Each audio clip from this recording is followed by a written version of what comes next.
নমস্কাৰ ছাত্ৰীসকল, আশা কৰোঁ ভালে আছা তোমালোক। আমি ভইচৰ বিষয়ে আলোচনা কৰি আহিছিলোঁ আৰু ভইচৰ ইতিমধ্যে আমি শেষৰ ফালে আহি পাইছোঁ। আজি আমি চাম আমি কি আলোচনা কৰিলোঁ। ইম্পাৰেটিভ, ইণ্টাৰগেটিভ, তাৰপিছত কিছুমান প্ৰিপজিশ্যনৰ পৰিৱৰ্তন হয়নে, বাই সকলোতে নাহে, সেইটোও চালোঁ। গতিকে আজি আমি আলোচনা কৰিম যে এক্টিভত যদি মডেল অক্সিলাৰী থাকে, এতিয়া তোমালোকে জানিব লাগিব মডেল অক্সিলাৰী মানে কি। মডেল অক্সিলাৰী তোমালোকে যদি নাজানা ব্যাকৰণত চাবা পাই যাবা। মডেল অক্সিলাৰী আচলতে 24টা আছে, তো তোমালোকে চাবা, বুজি পাইছা। তো চাবা, মডেল অক্সিলাৰী থকা বাক্যত মডেল অক্সিলাৰীটোকে বি ভাৰ্বৰ সলনি ব্যৱহাৰ কৰা হয়। বাকী একে হু আছে, গতিকে বাই হোম। তোমালোকে এইটো কথা মনত ৰাখিবা, যদি হুৰে আৰম্ভ হৈছে বাক্যটো, সেইটো সদায় বাই হোমে আহিব। By home can this work be done. বুজি পাইছা, মেইন ভাৰ্ব আছে ডু, ডুৰ সলনি কি হ'ল ডান। বাই হোম এইটো প্ৰশ্নবোধক বাক্য হয়। বাই হোম, তাৰপিছত প্ৰশ্নৰ বাক্যৰ কাৰণে দিছ ৱৰ্ক এইটো ছাবজেক্ট হ'ব, এতিয়া অবজেক্ট আছিলে, মডেল অক্সিলাৰীটো ব্যৱহাৰ হ'ব, ইয়াত বি ভাৰ্ব ব্যৱহাৰ নহয়, সেইকাৰণে আগত আহিল। প্ৰশ্নবোধক বাক্যৰ কাৰণে মডেল অক্সিলাৰীটোৱে আগত আহিল। আৰু বিটো লাগিব, বি আৰু ডু ভাৰ্বৰ পাষ্ট পাৰ্টিচিপল ফৰ্ম ডান। বুজি পাইছা, এইটো চাবা। I shall show you a picture, ইয়াত কি কৈছে, you will be shot me a picture. ইউটো অবজেক্ট আছিল, ছাবজেক্ট হ'ল, ইয়াত যিহেতু ফিউচাৰ টেন্সৰ বাক্য, গতিকে ইউৰ লগত উইল আহিল, তোমালোকে জানা চাগে ইউৰ লগত কি হ'ল উইল। বি শ্ব'ৰ past participle form shot, I to me a picture. বুজি পাইছা। তাৰপিছত আৰু এটা নিয়ম আছে, এই নিয়মটো শেষ নিয়ম ভইচৰ, তোমালোকে এইখিনি চালেই হ'ব, কেৱল মাত্ৰ প্ৰেক্টিচ ছিটখিনি কমপ্লিট কৰিব চাবা।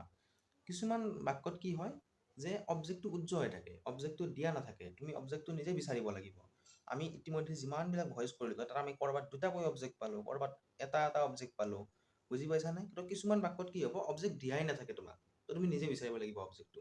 তো সেই ধৰণৰ বাক্যবিলাকত কি হয় চাবা, অবজেক্ট উজ্জ্বল হৈ থকা কিছুমান বাক্যত পেছিভলৈ পৰিৱৰ্তন কৰিবলৈ ভাৱ ধৰা অনুযায়ী পিপল, চামৱান, দে, উই, চামবডি ধৰা হয় ছাবজেক্ট হিচাপে। বুজি পাইছা। যেনে চাবা, the rose is called the queen of flower.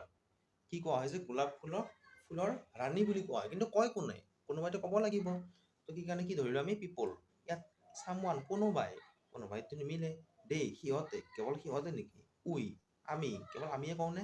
চামবডি কোনোবাই, এইটোতো নিমিলে ন, সেইকাৰণে কি হ'ল people. People calls the rose the queen of flower. বুজি পাইছা, পিপল কল দ্য ৰ'জ, ইয়াত ছাবজেক্টটো কি হ'ল, people calls the rose the queen of flower. তো বাকীখিনি একেই। বুজি পাইছানে। ইয়াত বৰ বিশেষ পৰিৱৰ্তন নহয়। বুজি পাইছা। এইটো চাবাচোন, my book has been stolen. My book has been stolen, এইটো আচলতে পেছিভত আছিলে, কাৰণ বিভাৱ আছে, পাষ্ট পাৰ্টিচিপল ফৰ্ম আছে। তো সেইকাৰণে কি হ'ল, people calls the rose the queen of flower. ইয়াত যিহেতু অবজেক্ট আছে, সেইটো ছাবজেক্ট আহিব, ছাবজেক্ট হ'ব আহি। বুজি পাইছানে।